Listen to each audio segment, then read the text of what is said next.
Hello and welcome back to another episode of the For the Property Investor podcast. Yes, I got that out correctly in the end. And we're here, of course, with Nick Bendel. Nick, hello, and how are you? I think I'm doing better than you, Owen. Yes, well, it is a bit later this morning, so yes, maybe I need that second cup of coffee that I haven't had yet. Quite possibly. I give you permission to have that second coffee. Oh, thank you. I'll wait until we've finished this episode, though. So, then I can get on with the rest of my day. But now, of course, we're here to talk about the weekly news, and you're the only man that can bring us the news. But first of all, how's your week been? It's been a wonderful week for me and my business, Hunter and Scribe. For those who don't know, Hunter and Scribe is a copywriting agency that writes content for finance and property professionals throughout Australia. One of the things, Owen, that we're really good at is writing LinkedIn profiles that help our clients attract and convert their clients. And we recently wrote 3 new LinkedIn profiles, 2 for mortgage brokers and 1 for a banker. And funnily enough, just a few hours ago, I was contacted by an additional person, a 4th person who works in the property industry, asking about a LinkedIn profile for her. Wow, very good. And LinkedIn, especially for people in the professional circles, is very important these days from the point of view of networking, as well as for job seeking. We've been recently hiring in Leifield for property managers, and we found LinkedIn to be very helpful with finding candidates. Okay, well, that's interesting. I would say the big mistake people make when they create their LinkedIn profiles, whether they're business owners or they work for someone else, is they think of their LinkedIn profile as an online CV, which is how it started 20, 25 years ago. But these days, Correct. your LinkedIn profile is a marketing document, and it needs to be Yes. written accordingly. You need to write it either with your client in mind, your ideal client in mind, or your ideal employer in mind. Yes. And it's yes, you don't need a boring CV to be online because it's something that's evolving and changing. People are looking at it all the time, so it's not just a document that people are seeing just the once. So no, very good. And I take it these people are not just using you for doing LinkedIn profiles, but that's in addition to other services. So 2 of them have used Hunter and Scribe on an ad hoc basis. And then the other 2 have yet to experience the joy of using Hunter and Scribe, but that hopefully will used you change. for LinkedIn profiles. Wow. Well, yes. So we like to make our engagements a regular, ongoing thing. We don't do one night stands. Well, we do one night stands, but we prefer long-term relationships. Very good. Yes, long-term relationships are always best in business. Yeah. They are indeed. And what have you and Leifield been up to over the past week? Well, besides hiring and looking for new staff, yes, at the moment we're actually looking for an inspections manager. So, it's going to be someone who is on the road for most of the time, inspecting the properties that we manage across the country, and this person will be ideally based in either Sydney or Brisbane, and they'd be able to travel between either one to be able to visit all the properties that we manage, doing the routine inspections as well as helping out with leasing tasks. So yes, that's one thing we're doing at the moment, as well as everything else that's involved with property management. So a boring week is a good week in property management, and so it's been a good week the last week. Well, that sounds good. And given that Leifield is in 5 states and you've got a lot of landlords that you support, you're always going to be very busy. Yes, we are. But being able to handle the busyness well is something we all strive to do and to do well. But Nick, I think it's about time for the news. What's in the news this week? What have you brought us? We've got 3 stories to discuss, Owen. The first one is Coalition unveils first home buyer scheme. The Coalition has promised to give tax breaks to first home buyers who are owner-occupiers and who purchase a new build. Under the first home buyer mortgage deductibility scheme, eligible first home buyers will be able to deduct the interest paid on up to $650,000 of their mortgage from their assessable income. There will be no cap on the overall mortgage size or home price, but only the interest on the first $650,000 of the loan will qualify for deductions. The measure will be available to individuals earning up to $175,000 and joint applicants earning up to $250,000. The Coalition says a first home buyer who had a taxable income of $120,000 and took out a $650K mortgage at 6.1% would receive a tax break of about $12,000 per year. Owen, always keen to get your thoughts. Is this policy a good idea or a bad idea? Well, it's certainly a new idea. It's never been brought up before in terms of or considered, or it's not something that's been used before. Yes, for the sake of being different, it's not necessarily a bad idea. But is it in addition to everything else that's already available to first home buyers? I guess that's the important question. And if it is, it's just like, well, is this again just fueling more demand? It's just like it's not really doing anything to solve the supply issue. Well, I'm guessing the Coalition would say it is going to fuel supply because this tax break only applies to first home buyers who purchase a new build. So do you think it would help supply?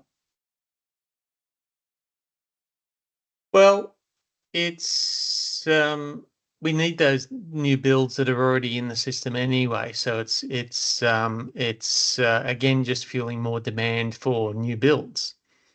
So it's not really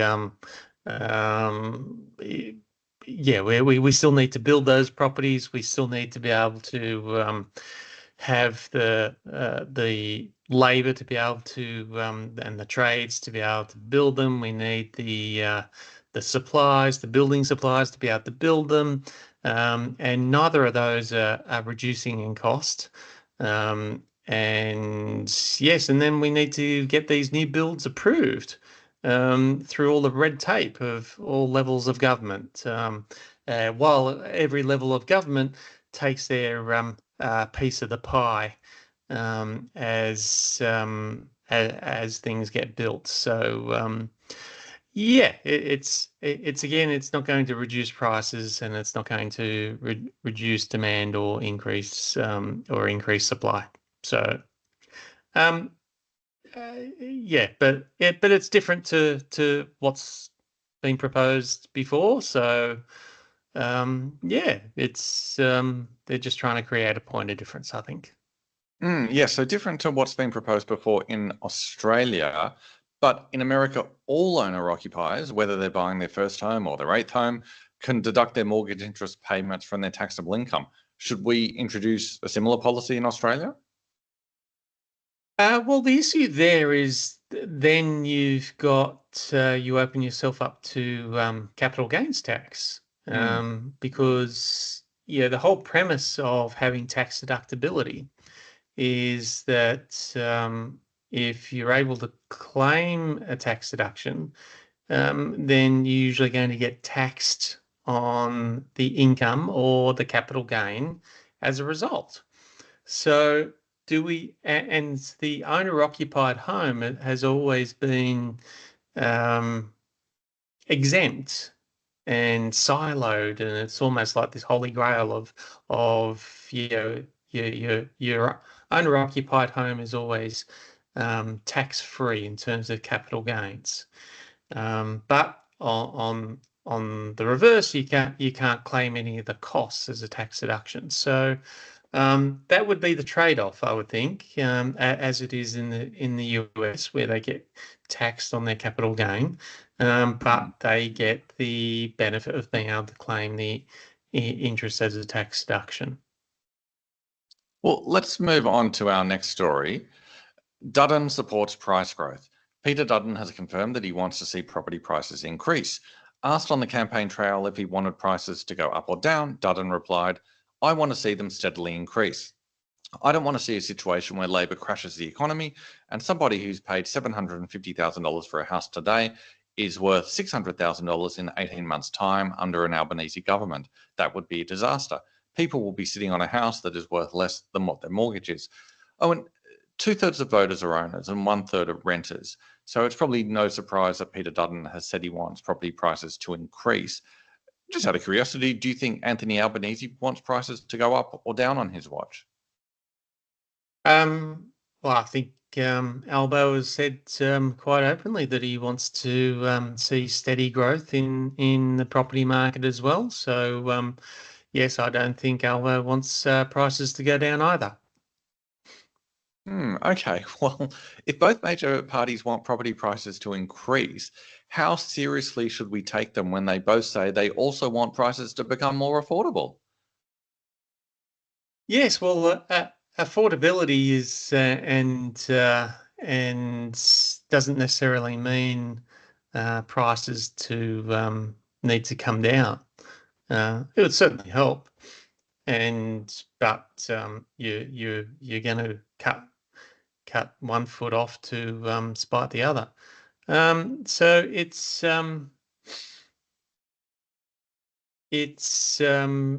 terms of affordability. Yes, I'm sure they are both taking it seriously, but in terms of being able to effectively get that result, it's yes, it's going to be a wait and see for once we see what the election result is. But if it's anything like what we've experienced for the last 3 years, it's not going to be much different.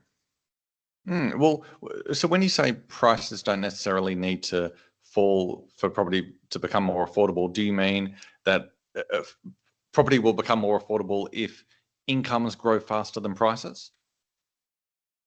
Yes, well, that's one way, but also the general cost of living as well.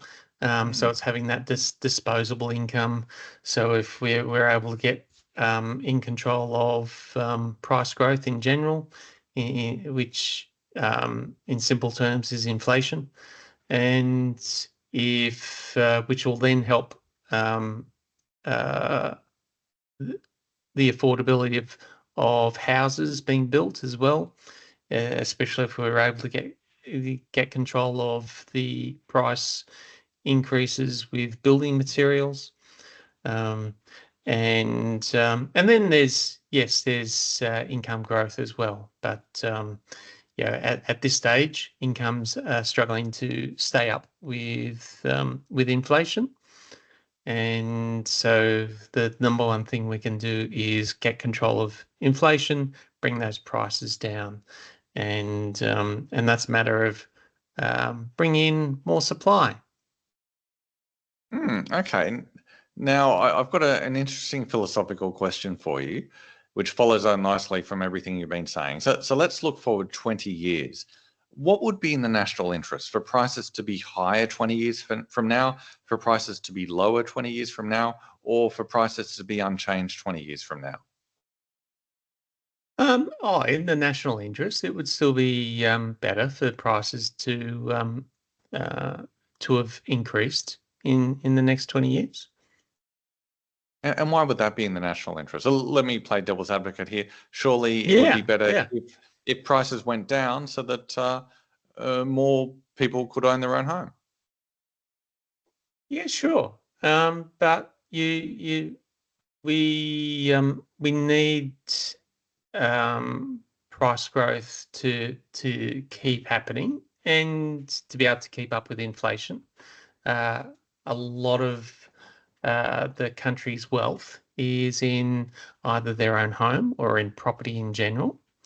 And for people to retire and retire as self-funded or as self-funded as possible, we need to maintain that level of asset, and that needs to at least keep up with inflation. So just by keeping up with inflation, prices will naturally increase over time. So do we want it to be at double the rate of inflation? Which is what we have seen over many years. And I guess that's where most people have the issue with property prices. And I don't think we have to have that. And it would be nice for people who own property, and certainly if that takes the pressure off the government to look after these people in retirement, then that's not necessarily a bad thing. But when we have these conversations, there's always going to be winners and losers, unfortunately. And there's always ways to be able to take advantage of either one or the other. And I think that's where a lot of people get lost in this conversation. They think it's a very black and white conversation of, property prices need to come down so everybody can own a house. Well, I'm sorry, but that's just not realistic. Not everyone is going to own a house in their lives or at every time in their life. And we need to get over the fact that we think that home ownership, as in the home that you live in, is an absolute must for everyone. It doesn't have to be. There's nothing wrong with renting. Renting isn't something that you just have to do before you can afford to buy a home to live in. It's renting is something that you can choose to do, and you can consciously choose to do it, and you can choose to do it for financially beneficial reasons. So that's where it's an understanding of money, cash flow, money management, cash flow management, and understanding how the property market works, and understanding that you can rent where you can afford, you can rent, and you can choose to rent where you want to live, but you can still be in the property market by being an investment property owner, and that's okay.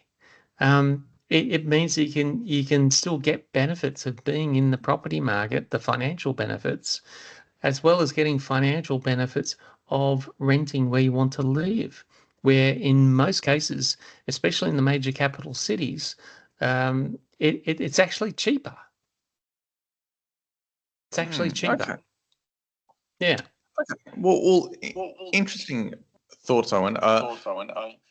I guess if prices do keep rising in real terms, so if prices keep rising faster than inflation, this issue, it's not going to go away. It's only going to become more prominent. So I have a feeling we'll be talking about this for quite a few years to come. Yes, most likely we will be, and it will really take a lot of change, not just in the mindset of the public, of the average Australian, of different times in their life, because we're all living a lot longer now. So it's not a matter of needing to hurry up and own a house as quickly as possible.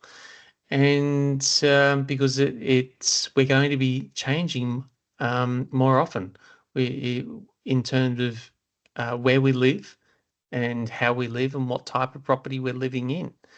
So, and unfortunately, that's going to also need a lot of change from a government level to change our tax system, and especially when it relates to how we tax properties.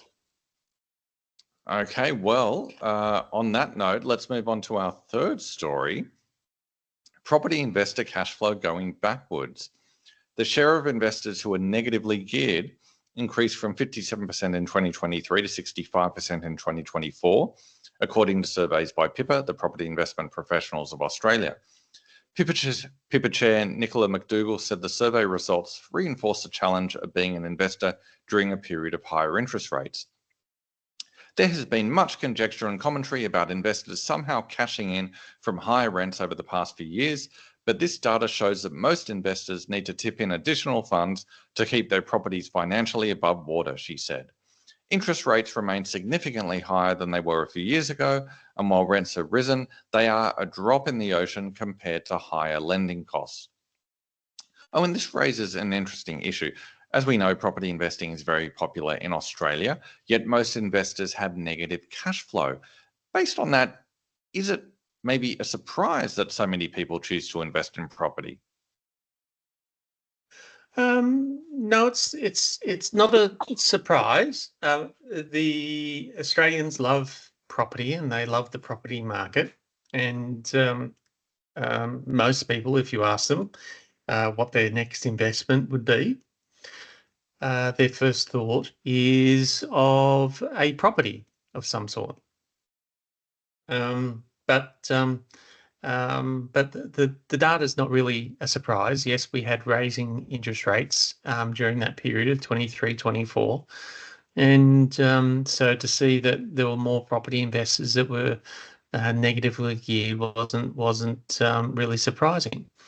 And when you look at the rate of interest rate growth versus the rate of rental return growth, yes, it well and truly outstripped the rental increases. So yes, a lot of renters cry poor and think they're being ripped off and by property owners. But yes, well and truly, they're the most property investors. They're having to put their own hand in their pocket to be able to give that renter the chance of living in a property. So yeah. Well, given that most investors are negatively geared, most investors would be affected if negative gearing was removed. Should investors be worried about what might happen to negative gearing as a result of the federal election campaign? So I'm imagining a possible scenario where there's a minority government, and in order to get the numbers, they have to make promises to the Greens and or the Teal Independents in order about removing negative gearing. Is that something investors should be worried about? It's definitely not on the cards from the two major parties, and any of the minor parties that are talking about it. Yes, it would be utter chaos. We've seen what's happened when it's been removed in the past in the 80s, and it pushed rents up even further because there was a lot less property investors just started selling, because even during period when we're looking at periods of higher interest rates as they're increasing, the RBA doesn't wait for the property investors to be able to increase their rents before the rates go up, and the banks certainly don't hold off on saying, oh, well, sorry, you can't actually increase the rent on this property for another 9 months, so we'll just hold off. That just doesn't happen. The banks raise those rates straight away. So the property investor needs to start paying those higher costs straight away.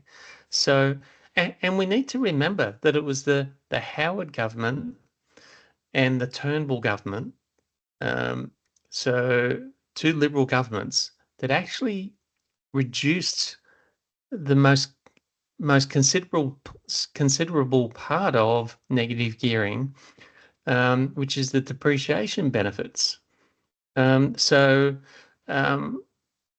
a lot of the negative gearing benefits that were predictable that could be cash to be able to help the cash flow for the property investor to get into a property and keep that property longer term we have already been reduced, if not taken away mostly.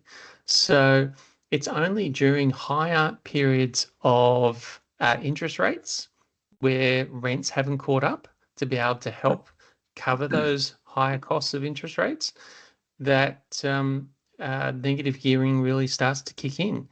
And it's really only in those first 5 years as well where the property investor hasn't been able to hold on to it for long enough to be able to really see some rental price growth and some price growth in the property before they can start experiencing some actual profit. And I heard about some other stats during the week as well, where the average property investor only keeps their investment property for about 2 years. So and in those 2 years, you don't recoup the purchasing costs, and you've probably not made enough to be able to recoup the selling costs. And in those first 2 years, you're probably not making any profit at all from a cash flow point of view. So it's no wonder property investors are poised to sell if negative gearing is talked about being removed, because there would just be no incentive, and then we will see rents just skyrocket. So talking about supply and rents, as you've touched on in your answer, just to make sure I've understood correctly, if negative gearing was removed, property investing would become less profitable. So you would have a share of investors selling up, which would reduce the supply of rental stock, which would then lead to more demand for the fewer remaining rental properties and therefore higher rents. And also, I guess there would be less incentive for developers to build, which would also result in less housing stock. Is that kind of the argument? Yes, it would be disastrous in terms of for all of those reasons that you've just mentioned. There would be less demand for newer properties. There would be less properties for renters to be able to live in, and that would just push prices up. Okay, well, there's less than 2 weeks to go until the election. It'll be very interesting to see what the result is and whether we do have a minority government and therefore what negotiations take place. Now, the question I'm asking you during the election campaign, Owen, what will be the result of the election? Who will be the Prime Minister, and will they be leading a majority or minority government? Yes, well, at this stage, it's looking less likely for a Liberal government, minority or majority. So if it's going to be Anthony Albanese returning, then if anything, the best case scenario would be for them to have a majority. So that's what I'm going for. Well, I started the campaign saying a minority Liberal government, and then I shifted to a minority Labor government. Now I'm shifting to a majority Labor government. I now think that's the most likely. But as I pointed out, I got the last 2 elections completely wrong. I thought Morrison was going to beat Albanese. He didn't. I thought Shorten was going to beat Morrison. He didn't. So take my predictions with a massive grain of salt. Okay, we will. And, who knows? Next week you might have a different scenario. Maybe the Teals will win government, and Ahead of Clive Palmer? Not possible. Then we'll just have a whole bunch of independents trying to work out what they're going to do with themselves. Well, that would be very, very interesting. I have enjoyed the chat. There's so much news going on at the moment. I'm sure we'll have some more exciting things to talk about next week. Fantastic. Well, can't wait. We'll see you next week, Nick. And thanks for bringing the news. See you then.